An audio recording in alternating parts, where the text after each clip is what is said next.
सोचिए, हमारे अंदर और हर जीवित चीज में खरबों छोटी छोटी फैक्ट्रियां काम कर रही हैं, कोशिकाएं। जी हाँ। आज हम इन्हीं कोशिकाओं की, मतलब इनकी अविश्वसनीय दुनिया की थोड़ी गहराई से पड़ताल कर रहे हैं। बिल्कुल। हमारे पास एनसीईआरटी जीव विज्ञान की किताब से कुछ जानकारी है।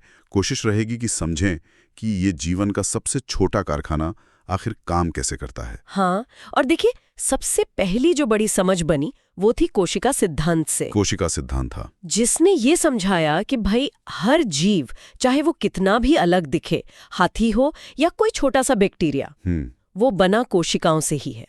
यही जीवन की असली इकाई है, मतलब उसका ढांचा भी और उसका काम भी। लेकिन ये कोशिकाएं, ये सब एक जैसी तो नहीं होती है ना? नहीं, बिल्कुल नहीं। मैंने सुना है इनके आकार और बनावट में बहुत, मतलब काफी फर्क होता है। हाँ हाँ, बहुत ज्यादा विविधता है।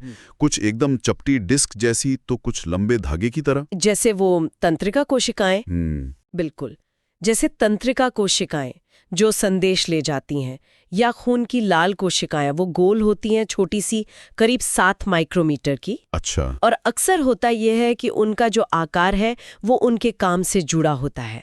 वो सिर्फ डिब्बे नहीं है, वो खास औजार है। ये दिलचस्प है।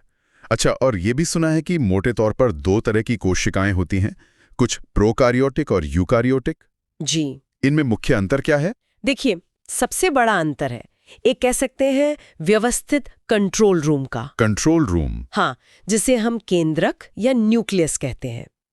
यूकारियोटिक कोशिकाओं में, जैसे कि पौधों में, जानवरों में, हम इंसानों की कोशिकाओं में, उनमें एक झिल्ली से घिरा हुआ बिल्कुल साफ केंद्रक होता है, और उसी के अंदर कोशिका का सारा कंट्रोल सिस्टम यानी डीएनए सुरक्षित रहता है। डीएनए, जिसमें सारी आनुवंशिक जानकारी होती है। बिल्कुल। और प्रोकारियोटिक कोशिकाएं जैसे बैक्टीरिया या नीले हरे शैवाल। हाँ, उनमें क्या होता है? नहीं नहीं, कम मत समझिए। उनके बाहर भी एक मजबूत कोशिका आवरण होता है, और अंदर प्रोटीन बनाने वाली मशीनें, राइबोसोम वगैरह सब जरूरी चीजें होती हैं। तो फिर यूकैरियोटिक कोशिकाएं ज्यादा जटिल हुई, क्योंकि उनमें केंद्रक के अलावा और भी बहुत कुछ होता है, वो झिल्ली वाले अंगक जिनकी बात होती है। सही पकड़ा, बिल्कुल। यूकैरियोटिक कोशिकाएं एक तरह से समझिए एक शहर जैसी हैं। शहर? कैसे? जिसमें अलग अलग काम के लिए अलग अलग विभाग बने हुए हैं, और ये विभाग यानी अंगक झिल्लियों से घिरे होते हैं। अच्छा। जैसे एंडोप्लाज्मिक रेटिकुलम यानी ईआर, ये फैक्ट्री की प्रोडक्शन लाइन है। प्रोटीन और लिपिड बनाने वाली। हाँ, प्रोटीन और लिपिड बनते हैं यहाँ। फिर है गोल्जी उपकरण, ये समझिए पोस्ट ऑफिस है। पोस्ट ऑफिस, हाँ, जो बनी हुई चीजों को पैक करता है, थोड़ा बदलता है और फिर सही पते पर भेज देता है। कमाल है। और वो ऊर्जा बनाने वाले पावर प्लांट भी तो होते हैं, माइटोकॉन्ड्रिया। अरे हाँ, माइटोकॉन्ड्रिया तो बहुत ही महत्वपूर्ण है। ये कोशिका के पावर हाउस हैं। Power house. ये खाने से ऊर्जा निकालकर एटीपी बनाते हैं, और ये एटीपी समझिए कोशिका की एनर्जी करेंसी है। इसी से सारे काम होते हैं। जी हाँ, इसी से सारे काम होते हैं। इनकी अपनी दोहरी झिल्ली होती है, और अंदर वाली झिल्ली में बहुत सारे मोड़ होते हैं जिन्हें क्रिस्टी कहते हैं। ताकि ज्यादा ऊर्जा बन सके। बिल्कुल, ताकि ज्यादा सतह मिले और ज्यादा ऊर्जा बन सके। पौधों की कोशिकाओं में तो एक और खास चीज होती है, प्लास्टिड। ये क्या है? हाँ, प्लास्टिड्स पौधों की खासियत है। इनमें सबसे जरूरी है क्लोरोप्लास्ट। क्लोरोप्लास्ट, ये तो प्रकाश संश्लेषण वाले हैं। वही, जो सूरज की रोशनी से खाना बनाते हैं। फिर दूसरे प्लास्टिड्स भी होते हैं जो फलों फूलों को रंग देते हैं या खाना स्टोर करते हैं। और इन सब के ऊपर वो कंट्रोल रूम, केंद्रक। हाँ, केंद्रक यानी न्यूक्लियस तो है ही, वो पूरे शहर का मेयर है समझिए, सब कुछ कंट्रोल करता है। उसी में डीएनए यानी क्रोमेटिन होता है, और न्यूक्लियोलिस भी, जहां राइबोसोम के हिस्से बनते हैं। ठीक है, तो ये सारे अंगक ये एक झिल्ली के अंदर बंद हैं, कोशिका झिल्ली। ये कैसे काम करती है? क्या ये कोई सख्त दीवार जैसी होती है? नहीं नहीं, सख्त बिल्कुल नहीं।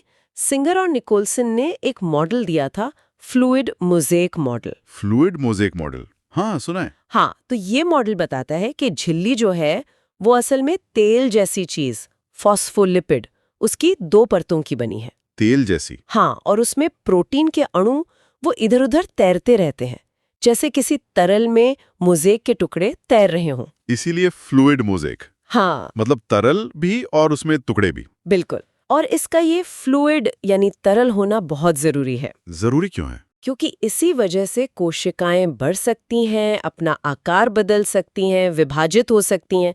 ये कोई दीवार नहीं है, बल्कि एक एक्टिव बॉर्डर कंट्रोल की तरह है। एक्टिव बॉर्डर कंट्रोल मतलब ये चुन चुन कर चीजों को अंदर बाहर जाने देती है। एकदम सही।